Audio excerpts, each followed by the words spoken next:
Baseldeutsch Accent Allemand.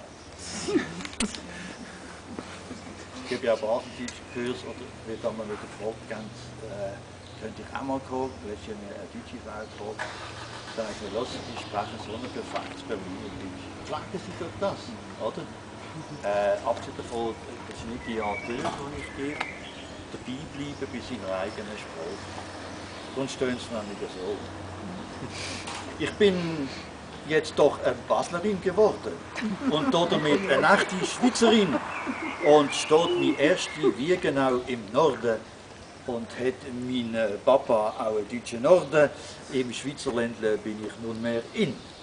Mein Basler Deutsch macht zwar noch öfters Pause, wie kann eine Sprache auch nur so schwierig sein. Sie hat für mich halt ihre eigene Flause, zum Beispiel dort das Städtle bei Schaffhausen, heisst das jetzt Stei am Rhein, heisst Stei am Rhein. Im Konsum bestelle ich selbstverständlich Schunken. Das Spargle Sparse heißen, habe ich gelernt. Statt langsam laufen, sage ich munter Junken. So kann ich mir den Spruch schon ziemlich brunken, nur häufig tönt halt manches doch verkehrt.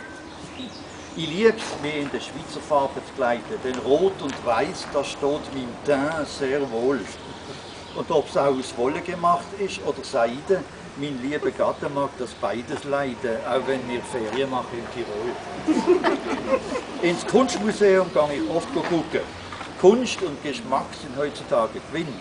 Zwar der Picasso ist für mich Meschucke, Ausbildung von Calais kann ich nicht schlucken, weil es mir missfällt, dass sie so traurig sind.